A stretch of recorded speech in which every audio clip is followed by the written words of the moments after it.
Video பார்த்துட்டு இருக்கிற உங்க எல்லாருக்குமே பணம். இன்னைக்கு நான் 2022 வருஷம் ரிலீஸ் ஆன சதுரம் அப்படின்ற ஒரு மலையாள படத்தோட கதையை தான் சொல்ல போறேன். இந்த படத்தோட பொலைன் பத்தி எல்லாம் பேசாம நேரா படத்தோட கதைக்குள்ள போயிடலாம். அதுக்கு முன்னாடி நீங்க கேட்டுக்கொண்டிருப்பது தமிழ் பாய் சேனல். நான் ஹரிஹரன். இந்த சேனல் உங்களுக்கு பிடிச்சிருக்குனா மட்டும் சப்ஸ்கிரைப் பண்ணி பக்கத்துல வர பெல் பட்டனையும் சேர்த்து கிளிக் பண்ணிக்கிங்க. டெலிகிராம்ல ஃபாலோ பண்ணாதவங்க ஃபாலோ பண்ணிக்கிங்க. வாங்க இன்னைக்கான வீடியோக்குள்ள போயிடலாம். இந்த படத்தோட தொடக்கத்திலே ஒரு ஹஸ்பண்ட் அண்ட் ஒய்ஃப் என்ன பண்றாங்க, ஒரு வீட்டுக்கு வந்துட்டு இருக்காங்க.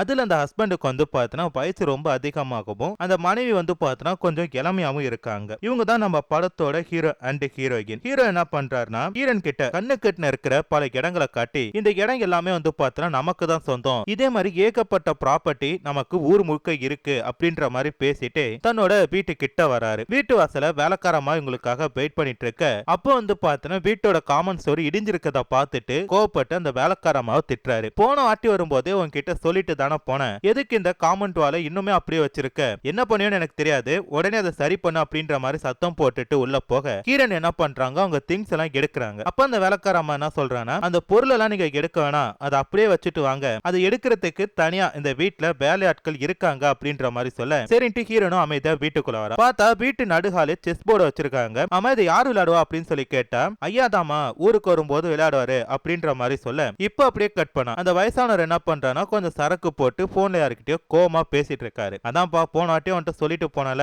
வீட்டு வாசல்ல அசிங்கமா அந்த காம்பவுண்ட் உடஞ்சு போயிருக்கு, அதை சரி பண்ணணும், எனக்கு என்ன பண்ணவும் தெரியாது, ஒரே நாள வேலையை முடிச்சு கொடுத்துரு அப்படின்ற மாதிரி சொல்ல அந்த இடத்துக்கு கீரன் வந்து பார்த்தனா கொஞ்சம் கிளாமரான ட்ரெஸ் போட்டு வராங்க. அதை பார்த்தோமே அந்த பொண்ணு கிட்ட கொஞ்சம் அப்படி இப்படி இருக்கலாம்னு சொல்லி கேட்க அவங்களுக்கு வந்து பார்த்தனா இல்ல பெருசா விருப்பம் இல்ல போல இருக்கு, இன்னொரு நாள் பாத்துக்கலாம் அப்படின்ற மாதிரி சொல்லுவோம். புது வீடு அப்படின்னு சொல்லிட்டு தான் பொண்டாட்டி கிட்ட குடிபோதையில என்ன பண்றோனே தெரியாம அந்த ஆள் வந்து பார்த்தனா ஒரு சில வேலைகளை செஞ்சுட்டாரு. இந்த வீட்டுல கீரனுக்கு முத ராத்திரி இப்படி நடக்க மறுநாள் தான் பொண்டாட்டி கிட்ட குடிபோதையில ரொம்ப மோசமா நடந்துகிட்டோமே அப்படின்னு சொல்லிட்டு இந்த வயதானவர் என்ன பண்றாருன்னா அவங்களுக்கு சில புக்ஸ் எல்லாம் வாங்கி கொடுத்து படி அப்படின்ற மாதிரி சொல்றாரு. அப்ப அந்த வீட்டு வெளில வந்து பார்த்தனா சத்தம் கேட்டுட்டு இருக்கு. என்னன்னு சொல்லி பார்த்தா இவர் காமன் ஸ்டோர் கட்டுறாருல அது வந்து பார்த்தா இந்த ஏரியால இருக்க ஒரு சில பேருக்கு பிடிக்கல, ஏன்னா இவர் வழிபாதையை மறைச்சுதான் காமன் ஸ்டோர் கட்டுறாரு, இப்படி நீங்க கட்டினீங்கன்னா நாங்க எப்படி இந்த இடத்தை விட்டு போறது அப்படின்ற மாதிரி சொல்ல அதுக்கு இந்த வயதான என்ன சொல்றான்னா நான் என்னோட இடத்துல தான் கட்டிட்டு இருக்கேன், உங்களுக்கு என்ன பிரச்சனை அப்படின்ற மாதிரி சொல்லி கத்திட்டு இருக்காரு. இப்படி இவங்க மாறி மாறி சண்டை போட்டுட்டு இருக்க எல்லாத்தையுமே ஹீரன் பார்த்துட்டு இருக்காங்க. நேரமாக சண்டை தான் அதிகமாயிட்டே இருக்கு, இதை தடுக்கணும் அப்படின்ற மாதிரி சொல்லிட்டு ஹீரன் அந்த வீட்டை விட்டு வெளில போக அதை பாக்குறதுக்கு எல்லாருமே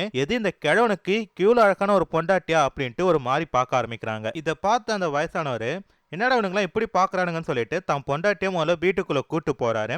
பிரச்சனை அப்புறமேட்டு பாத்துக்கலாம்னு சொல்லிட்டு உள்ள போனவரு நேரா தான் பொண்டாட்டிட்ட போயிட்டு அம்மா யாரை கேட்டு நீ வெளில வந்த, அங்க இருக்கிறவங்களாம் உனக்கு எப்படி பார்த்தானுங்க பாத்தில, இனிமேட்டு என்ன கேட்காம நீ வீட்டை விட்டு வெளியே வரக்கூடாது அப்படின்ட்டு கைத்தாம்பட்டிலே வந்து பார்த்தா 2 அடி அடிக்கிறாரு. இதனால அந்த பொண்ணுக்கு வந்து பார்த்தா கரெக்டா கண்ணத்துல அடிப்படுது. உடனே தப்பு பண்ணிட்டோம் அப்படின்னு சொல்லிட்டு பொண்டாட்டிட்ட மன்னிப்பு கேட்டு வேலைக்கார அம்மாட்ட இந்த பொண்ணுக்கு ஏதாச்சும் வைத்தியம் பாருங்க அப்படின்ற மாதிரி சொல்லி அனுப்புறாரு. அவங்களும் சில மஞ்சள் எல்லாம் கரைச்சு அந்த பொண்ணோட கணத்துல வச்சுட்டு சரியா போயிடும் அப்படின்ற மாதிரி சொல்லிட்டு அந்த இடத்தை விட்டு போறாங்க. இப்போ அப்படியே கட் பண்ண ஹீரோயின் செஸ் விளையாடலாம் அப்படின்ற மாதிரி சொல்லிட்டு உட்காராங்க. அதை பார்த்து அந்த வயசானவர் இந்த விளையாட்டுல எனக்கு யாருமே ஜெயிக்க முடியாது, நீ என் கூட விளையாடு, ஆனா ஒரு நட்பான ஆட்டமா தான் இருக்கணும் அப்படின்ற மாதிரி சொல்லிட்டு கேம் ஆரம்பிக்கிறாரு. அப்ப ஹீரோன் வந்து பார்த்தா ஒரு சாக்லேட் சாப்பிடுறாங்க. அந்த சாக்லேட் வந்து பார்த்தா அந்த வயசானவருக்கு பிடிக்காது போல இருக்கு. உன்கிட்ட எத்தனை வாட்டி சொல்லிருக்கேன் என் கண்ணு முன்னாடி இந்த சாக்லேட்டை சாப்பிடக்கூடாதுன்ட்டு, அதை மீறி ஏன் சாப்பிட்டுட்டு இருக்கோ, தூக்கி போடு அப்படின்றப்ப ஹீரோன் என்ன பண்றாங்கன்னா அதை கண்டுக்காம திருப்பி அந்த சாக்லேட்டை சாப்பிட உனக்கு என்ன அவ்வளவு தைரியம் வந்துச்சா அப்படின்னு சொல்லிட்டு ஹீரோனை போட்டு அடி அடின்னு அடிச்சிடுறாரு. அதோட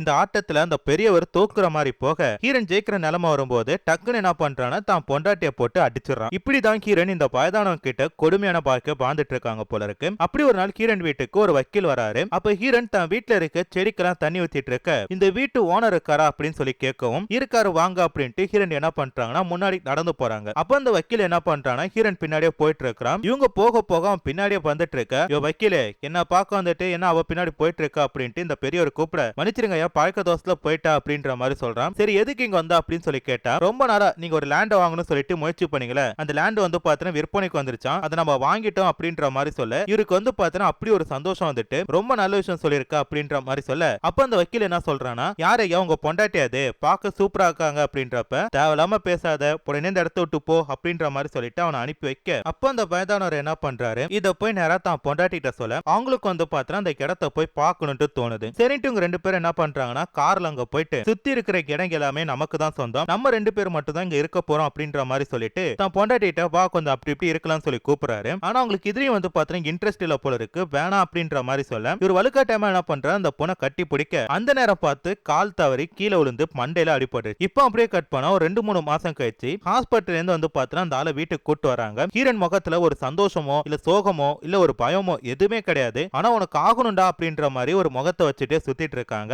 இப்ப அந்த பெரியவரால ஏஞ்சிரிக்கவோ நடக்கவோ எதுவுமே முடியாது, படுத்த படுக்கையா தான் இருப்பாரு. ஏன் அவரால் பேச கூட முடியாது. அப்ப அந்த இடத்துக்கு ஹீரன் ரொம்ப ஹாட்டான ட்ரெஸ் போட்டுட்டு வந்து அவரை வெறுப்பேத்துற மாதிரி சில விஷயங்களா பண்ணிட்டு இருக்காங்க. ஏன்னா இப்ப அவரால் எதுவுமே பண்ண முடியாது, நல்லா வெறுப்பேத்தி சாகட்டும் அப்படின்ற மாதிரி பண்றாங்க போல இருக்கு. நாட்களும் கொஞ்சம் போக போக ஹீரனால வந்து பார்த்தா தனியா அந்த கிழவனை பாத்துக்க முடியல. அதனால அந்த வீட்டுக்கு ஒரு ஹோம் நர்ஸ் அப்பாயின்மெண்ட் பண்றாங்க. அவர் தான் நம்ம படத்தோட ஹீரோ. வீட்டுக்கு வந்தமே அந்த வயதானவர் முகத்துல இருக்க தாடி எல்லாம் ட்ரிம் பண்ணிட்டு, பாத்தீங்களா நீங்க இப்ப எவ்வளவு அழகா இருக்கீங்க அப்படின்ற மாதிரி இந்த மனுஷன் பேசிட்டு இருக்க, அப்படி ஒரு நாள் தான் வீட்டுக்கு வெளியில இருக்க அந்த செஸ் போர்ட்ல ஒரு காயினை நவுத்தி வச்சுட்டு போக அதை நோட் பண்ற ஹீரோனுக்கு எப்படி நம்ம விளையாண்டுட்டு இருந்த கேம்ல இந்த காயின் மாறி இருக்கு அப்படின்ற மாதிரி சொல்லி யோசிக்கிறாங்க. ஏன்னா இந்த வீட்டுல செஸ் போர்டு விளையாட தெரிஞ்சது அவங்க கணவருக்கும் ஹீரோனுக்கு தான். இப்ப அவரால் ஏஞ்சி வர முடியாது அப்படின்றனால யார் இதை நவுத்தி வச்சிருப்பா அப்படின்ற மாதிரி குழப்பத்தோட இருக்க, மறுநாள் வந்து பார்த்தா இதை ஹீரோ பண்றான் அப்படின்றத பாக்குறாங்க. உங்களுக்கு இந்த கேம் விளையாட தெரியுமா, வா நம்ம 2 பேரும் ஒரு மேட்ச் போலாம் அப்படின்ற மாதிரி சொல்லிட்டு விளையாடுறாங்க. அதுல வந்து பார்த்தா ஹீரோன் வின் பண்றா. இதை பார்த்த அந்த கேரக்டர் பரவாயில்லைங்க, உங்க கூட விளையாடுறது ரொம்ப ஜாலியா தான் இருக்கு, ஆனா உங்களை வின் பண்றது அப்படின்றது ஈஸி இல்லங்க அப்படின்ற மாதிரி சொல்லி பேசிட்டு இருக்கான். இப்போ அப்படியே கட் பண்ணா மறுநாள் அந்த வயதானருக்கு வந்து பார்த்தா ஒரு காலிங் பெல் ஒன்று பாயிண்ட் கொடுக்குறான். ஏன்னா இப்ப இந்த வீட்டுல எந்த இடத்துல இருப்பான் அப்படின்ட்டு தெரியாது. அந்த பெரியவருக்கு ஏதாச்சும் வேணும்னா பாய் திறந்து கூட பேச முடியாது. அப்ப இந்த பெல் அழுத்தினா ஒரு உடனே போய் பார்க்கலாம் அப்படின்றக்காக தான் செட் பண்ணிருப்பான். அதை வச்சுட்டு இருங்க உங்களுக்கு போய் சாப்பாடு எடுத்துட்டு வரோம் அப்படின்ற மாதிரி சொல்லி போக டக்குனு வந்து பார்த்தா அந்த பெல் அடிக்குது. உடனே என்னன்னு சொல்லி போய் பார்த்தா ஒண்ணு இல்ல, சும்மா செக் பண்றதுக்காக கூப்பிட்டாரு போல இருக்கு. இவனுக்கு வந்து பார்த்தா செம கடுப்பா போயிட்டு அப்ப இதை பார்த்த ஹீரோன் என்ன பண்றாங்க, ஆமா ஏது இந்த பெல் புதுசா இருக்கே அப்படின்னு சொல்லி கேட்டா, நான் தான் மேம் செட் பண்ண, இவரால பேச முடியாதுல்ல, ஏதாச்சும் ஹெல்ப்னா இந்த பட்டனை அமுக்கலாம் மட்டும் போதும் அப்படின்றப்ப, ஓகே நல்ல கிஃப்ட் தான், இதுக்காக உங்களுக்கு நான் ஏதாச்சும் பரிசு தரணும் சொல்லி ஆசைப்படுறேன், வேணும்னா நீங்க இன்னைக்கு இங்கே சாப்பிடுங்க அப்படின்ற மாதிரி சொல்லிட்டு என்ன பண்றாங்கன்னா ஹீரோக்கு லஞ்சுக்கு கூப்பிடுறாங்க. அப்ப ஹீரோ என்ன பண்றாங்கன்னா இந்த பெல்ல கட்டிட்டு போயணும் அப்படின்னு சொல்லி முடிவு பண்றான். ஏன்னா இருந்தா ஹீரோன் கிட்ட பேச முடியாது, தொணத்தொணந்து கூப்பிட்டுட்டே இருப்பான் அப்படின்ட்டு கட்டிட்டு போயிட்டு 2 பேரும் வந்து பார்த்தா சாப்பிட்டுட்டு இருக்காங்க. அன்னைக்கு ஈவினிங் ஹீரோ திருப்பி வேலையை விட்டு போறப்ப காலிங் பெல் சவுண்ட் கேக்குது. என்னன்னு சொல்லி பார்த்தா அந்த பெரியவருக்கு மூச்சு திணறுது. அப்புறம் எப்படியும் ஹீரோ வந்து பார்த்தா அந்த பெரியவரை காப்பாத்திட்டான். அப்ப ஹீரோன் என்ன சொல்றாங்கன்னா, இன்னைக்கு ஒரு நாள் நைட்டு மட்டும் இங்க தங்க முடியுமா, ஏன்னா நைட் ஏதாச்சும் எமர்ஜென்சினா என்னால கண்டிப்பா பார்க்க முடியாது அப்படின்றப்ப சரின்ட்டு ஹீரோ என்ன பண்றான்னா அதே வீட்டுல தங்குறான். நைட் அந்த பெரியவர் தூங்குனதும் ஹீரோ அண்ட் ஹீரோன் 2 பேருமே வந்து பார்த்தா சரக்கு அடிக்கிறாங்க. அப்படி சரக்கு அடிச்சிட்டு இருக்கும் அப்ப ஹீரோன் என்ன பண்றாங்கன்னா தான் வாழ்க்கையில நடந்த பல விஷயங்களை சொல்றாங்க.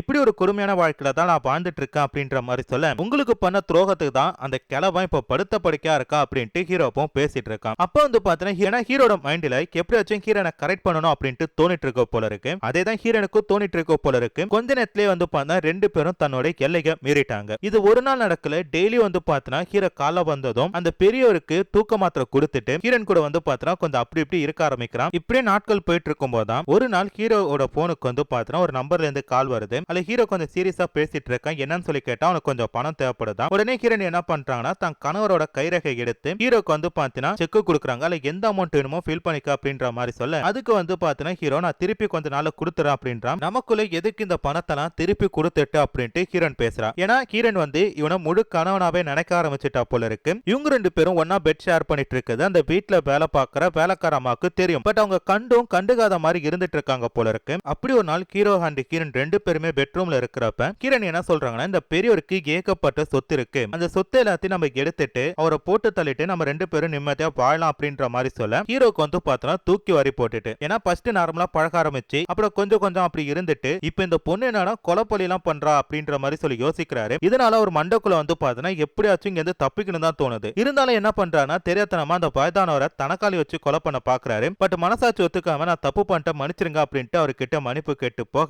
இப்ப அப்படியே கட் பண்ணா ஹீரோக்கு வந்து ஒரு லவர் இருக்காங்கன்னு சொன்னால இவங்க 2 பேருமே இந்த ஊரை விட்டு ஓடி போறதுக்காக திட்டம் தீட்டிட்டு இருக்காங்க. அதுக்காக தான் ஹீரோன் கிட்ட இருந்து கொஞ்சம் கொஞ்சமா பணத்தை கறந்துட்டு இருக்கான் போல இருக்கு. முழு பணத்தை என்னைக்கு கறக்குறானோ அன்னைக்கு இந்த இடத்தை விட்டு ஓடிடுவான் போல இருக்கு. அப்படியே வீட்டுக்கு வந்து பாக்குறான். வீட்டுக்கு வந்து ஹீரோன் கொஞ்சம் கோவத்தோட இருக்காங்க. ஏன்னு சொல்லி கேட்ட, இந்த வயதானவருக்கு ஒரு தம்பி இருக்கான, அவன் என்ன பண்றானா இந்த சொத்துல எனக்கு பங்கு இருக்கு, பங்கு கொடுக்கணும் அப்படின்ற மாதிரி சண்டை போடுறான் போல இருக்கு. இப்ப என்ன பண்ண போறோம் அப்படின்ட்டு தெரியாமலே ஹீரோன் என்ன பண்றாங்க முழிச்சிட்டு இருக்க, அப்ப அந்த இடத்துக்கு சொல்லி வச்ச மாதிரி கரெக்டா வக்கீல் வராரு. அந்த வக்கீல பார்த்துமே அந்த தாத்தா என்ன பண்றாருன்னா ஏதோ ஒன்னு பேசுறதுக்காக முயற்சி பண்றாரு. பட் அவரால் பேச முடியல. உடனே ஹீரோன் என்ன சொல்றாங்கன்னா, இவருக்கு எவ்வளவு சொத்து இருக்கு, எந்த இடத்துல வில்லங்கெல்லாம் இருக்கு அப்படின்ற எல்லாமே எனக்கு தெரியும், அந்த சொத்து எல்லாத்தையுமே என் பேர்ல நீங்க மாத்தணும் அப்படின்ற மாதிரியும், நீங்க ஃப்ரீயா இருந்தீங்கன்னா நைட்டு வாங்க நம்ம 2 பேரும் அப்புறம் அதை பத்தி டிஸ்கஸ் பண்ணுவோம் அப்படின்னு சொல்லிட்டு அவரு வந்து பார்த்தனா தான் வலையில விழ வைக்கிறதுக்காக இந்த பொண்ணு ஏதோ திட்டம் போடுறா போல இருக்கு. இதுக்கு அடுத்ததா ஒரு நாள் அந்த தாத்தா திடீர்னு இறந்து போயிட்டதா ஹீரோக்கு ஒரு போன் கால் வருது. ஹீரோ வீட்டுக்கு போய் பார்க்கறான், அந்த தாத்தா இறந்து தான் போயிருக்காரு. அப்ப ஹீரோயின் கிட்ட என்ன சொல்றானா, நீங்க எதுவுமே பயப்படாதீங்க, ஆக வேண்டியது இனிமேட்டு நம்ம பார்த்துப்போம் அப்படின்ற மாதிரி சொல்லி அந்த பெரியவர் உடலை வந்து பார்த்தா நல்லடக்கலாம் பண்ணி வைக்கிறாங்க. அப்படி ஒரு நாள் ஹீரோவோட தம்பி வீட்டை சேர்ந்த ஒரு சில பேர் வந்துட்டு நாங்களும் கொஞ்ச நாள் இந்த வீட்டுல தங்க போறோம் அப்படின்ற மாதிரி சொல்ல அதுக்கு ஹீரோயின் என்ன சொல்றாங்கன்னா, நீங்க எல்லாம் இங்க தங்க வேணாம், உங்களுக்கு பக்கத்துல 5 ஸ்டார் ஹோட்டல் ரூம் புக் பண்றேன், அங்க போய் தங்கிக்கிங்க அப்படின்ற மாதிரி சொல்ல இதை கேட்டதுமே அங்க இருக்கிறவங்களுக்கு எல்லாம் வந்து பார்த்தா ஹீரோயின் மேல சந்தேகம் வருது. ஏன்னா இந்த வீட்டுல தங்க விட மாட்டா, ஒருவேளை அந்த கிழவனை தான் போட்டு தள்ளிருப்பாளோ அப்படின்ட்டு போலீஸ்ல போய் கம்ப்ளைண்ட் பண்ண போலீஸ் என்ன பண்றாங்கன்னா ஹீரோ அண்ட் ஹீரோயின் கிட்ட தனித்தனியா விசாரிக்கிறாங்க. ரெண்டு பேருமே கரெக்டான பதில தான் சொல்றாங்க. அதனால வந்து பார்த்தா இவங்க மேல சந்தேகம் வரல. இருந்தாலும் அந்த வீட்டுல இருக்க வேலைக்காரமா கிட்ட போயிட்டு ஹீரோக்கும் அவங்க ரெண்டு பேருக்குள்ளயும் ஏதோ கலெக்ஷன் இருக்கா, அவங்க ரெண்டு பேரும் சேர்ந்தா அந்த வயசானவரை கொலை பண்ணாங்களான்னு சொல்லி கேட்டா அந்த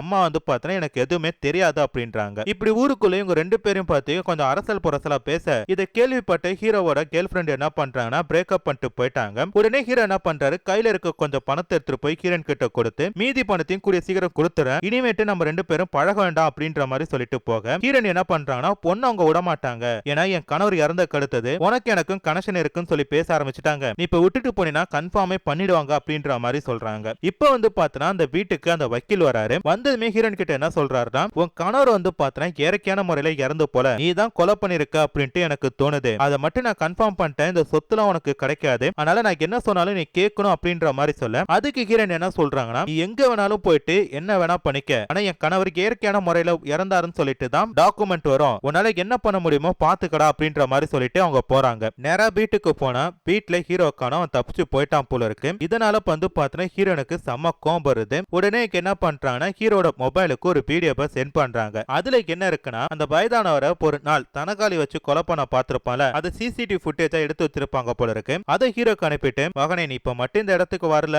நான் உன்னை இதை போலீஸ்ல மாட்டி விட்டேன், உனக்கு டங்கு வர அருந்துருண்டா அப்படின்ற மாதிரி சொல்ல அவனு என்ன பண்றானா, இதுக்கு மேல ஹீரோன் விடமாட்டா அப்படின்ற மாதிரி சொல்லிட்டு அவளை பார்க்க வரா. இங்க பாரு, பொண்ணால இப்ப நான் கர்ப்பமா இருக்கேன், உனக்காக என் கணவரே நான் போட்டு தள்ளேன், ஏன்னா நீ புரிஞ்சுக்க மாட்டேற, இந்த சொத்து என்ன எல்லாத்தையுமே நீ பாத்துக்கடா அப்படின்ற மாதிரி சொல்ல ஹீரோக்கும் புரிஞ்சு போயிட்டு இனிமேட்டு இந்த பொண்ணு விடமாட்டா அப்படின்னு சொல்லிட்டு ரெண்டு பேருமே வந்து பார்த்தா கார்ல ஒரு இடத்துக்கு போயிட்டு இருக்கிற மாதிரி காட்டுறாங்க. ஆனா இந்த படத்துல இருக்க வயசான தாத்தா இயற்கையான முறையில தான் செத்துருக்காரு. பிடிக்காத ஒரு வாழ்க்கையனால ஹீரோன் வந்து பார்த்தா பிடிச்ச ஹீரோக்காக இப்படி ஒரு பொய்ய சொல்லியிருக்காங்க அப்படின்ட்டு இந்த படத்தோட கதையை முடிச்சிட்டாங்க. சோ கண்டிப்பா இந்த படத்தோட கதை உங்களுக்கு எல்லாருக்கும் பிடிச்சிருக்கும் சொல்லி நினைக்கிறேன். அப்படி பிடிச்சிருந்தா மறக்காம இந்த வீடியோ கீழே ஒரு லைக்கை மட்டும் போட்டுட்டு அப்படியே சேனல் சப்ஸ்கிரைப் பண்ணி பக்கத்துல ஒரு பெல் பட்டனையும் சேர்த்து கிளிக் பண்ணிக்கங்க. அடுத்து இன்னொரு சூப்பரான வீடியோல பாக்குறேன். அது வரைக்கும் டாடா பை பை.